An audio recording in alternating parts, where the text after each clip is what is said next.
8 नवंबर को जब प्रधानमंत्री नरेंद्र मोदी अपनी ऐतिहासिक योजना लेकर आए थे तो उन्होंने क्या कहा था कि इससे काले धन पर अंकुश लगेगा, इससे नकली नोट पर अंकुश लगेगा, आए दिन सख्त नियम बनाए गए, नियमों में तब्दीली आती गई, लोगों को असुविधा हुई।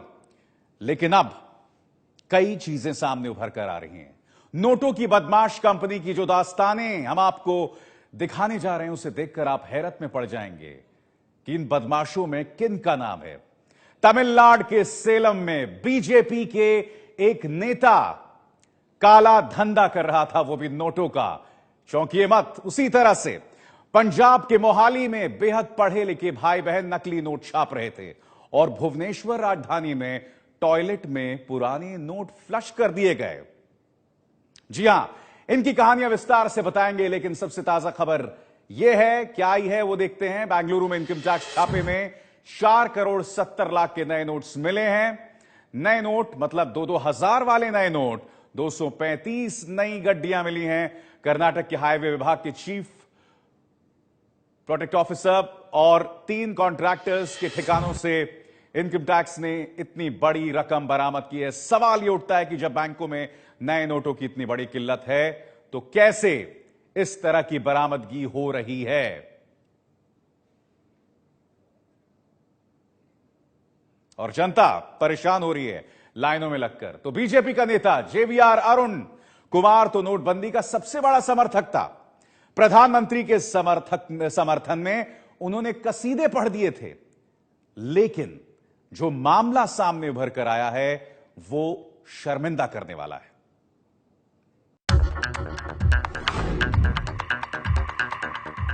पुलिस के कब्जे में जो नोट आप देख रहे हैं वो देश का सबसे कीमती नोट है। 500 और 1000 के नोट बंद करने के बाद 2000 के नोट लॉन्च हुए थे। ब्लैक मनी को खत्म करने के लिए पिंक मनी देश में शुरू हुआ था। नोट अभी इतने पुराने भी नहीं हुए कि उन पर सिल्वर पड़े। ये नोट कितने हैं, कैसे पुलिस के हाथ में पहुँचे, इसकी कहानी जानने के लिए जरा धैर्य रखिए, क्योंकि इन सबसे ज्यादा जरूरी ये जानना है कि इन नोटों का मालिक कौन था और उसका नोटबंदी के पीएम मोदी के अभियान से कनेक्शन क्या है। नोटों के इस मालिक का नाम है जेवीआर अरुण। तमिलनाडु के सलेम में बीजेपी के किसी छात्र संगठन का नेता है अरुण। तमिलनाडु में जितने बीजेपी के वोट नहीं होंगे उससे ज्यादा नोटों का मालिक है जेवीआर अरुण। 8 नवंबर को 500, 1000 के नोट बंद होने के बाद जब जनता नोट के लिए लाइन लगा रही थी तो जेवीआर अरुण ने नोटबंदी के समर्थन का ऐलान डंके की चोट पर अपने फेसबुक वॉल पर किया था। देश के विकास के लिए मैं 36 घंटे तक लाइन में लगने को तैयार हूँ। सिर्फ और सिर्फ मोदी ही ऐसा फैसला करा सकते थे। मोदी ने नेताओं की रातों की नींद उड़ा दी है।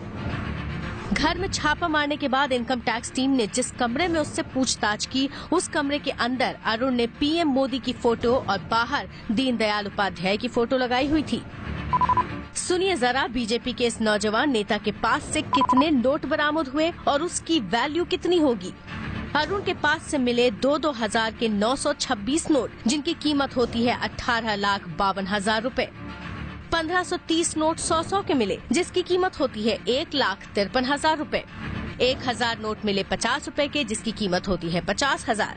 मतलब काले धन का प्रचंड विरोधी और नोटबंदी का प्रचंड समर्थक बीजेपी का ये नेता 20,55,000 के साथ पकड़ा गया। तमिलनाडु पुलिस ने अरुण को जवाब देने के लिए वक्त भी दिया कि अगर वो चाहे तो इन नोटों का हिसाब देकर जवाब दे सकते हैं, लेकिन अरुण के पास इसका कोई जवाब नहीं था। 500 और 1000 के नोट बंद होने के बाद लोग पाई के लिए लाइन में लगे हैं, लेकिन तमिलनाडु के सेलम का बीजेपी नेता जेवीआर अरुण देश का सबसे कीमती नोटों का जखीरा लेकर घूम रहा था। तमिलनाडु पुलिस ने सड़क पर गाड़ियों की तलाश करते हुए अरुण के पास नोटों का जखीरा बरामद किया है। जेवीआर अरुण खुद तो फंसा ही है, अब फंसेंगे उसे नोट देने वाले। जेवीआर अरुण के पास से मिले 926 नोटों का मतलब है कि उसके पास सीधे बैंक से 2000 के 10 बंडल आए। इस वक्त इतनी रकम सिर्फ बैंक से ही मिल सकती है। अभी तक ये जानकारी नहीं है कि अरुण ने किस बैंक से पिंक मनी की शक्ल में ब्लैक मनी बाहर निकाला। एक जानकारी ये भी है कि जेवीआर जब पिंक मनी के ब्लैक खेल में लगा हुआ था तभी से पुलिस उसके पीछे लग गई थी। उसकी कार इंटरसेप्ट करके रंगे हाथों उसे पकड़ा गया। नोटबंदी के बाद प्रधानमंत्री नरेंद्र मोदी की सख्ती बनी हुई है। यहां तक कि उन्होंने बीजेपी सांसदों और विधायकों को भी यह आदेश दिया है कि 8 नवंबर के बाद बैंक ट्रांजैक्शन की जानकारी पार्टी को दी जाए। लेकिन जीवीआर अरुण के चक्कर में पार्टी की तगड़ी किरकिरी हुई है। तमिलनाडु बीजेपी ने उससे संगठन की सारी जिम्मेदारियां छीन ली है और कारण बताओ नोटिस भी जारी किया है।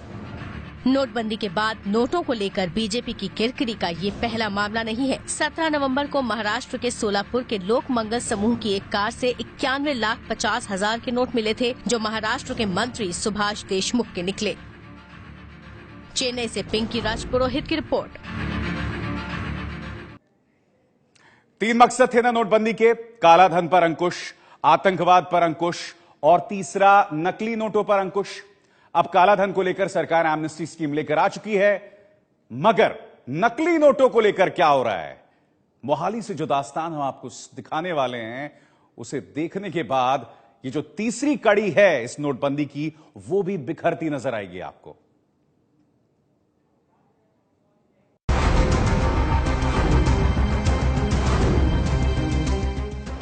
2000 के 42 लाख के नोट, लाल बत्ती वाली गाड़ी में गुलाबी नोट, महंगी ऑडी गाड़ी में नोटों की डिलीवरी। इन नोटों को ध्यान से देख लीजिए। 2000 के इतने नोट एक साथ शायद ही आपने देखे हों। मोहाली पुलिस ने सजाकर इसे दुनिया के सामने रखा है, क्योंकि ये बरामद हुए हैं चंडीगढ़ की बदमाश कंपनी से। अब आपको इन नोटों की सच्चाई के बारे में बता देते हैं। 2000 के जिन नोटों को आप देख रहे हैं वो असली नहीं है, बल्कि नकली हैं। पहली नजर में ये बिल्कुल असली नजर आते हैं, लेकिन गौर से देखेंगे तो ये केवल गुलाबी रंग के कागज के टुकड़े हैं, जिनकी बाजार में कोई कीमत नहीं है। पुलिस की गिरफ्त में बदमाश कंपनी का ये वही मास्टरमाइंड अभिनव वर्मा है, जो 2 करोड़ के जाली नोट बाजार में खपा चुका है। 21 साल का अभिनव इंजीनियरिंग की पढ़ाई कर रहा है।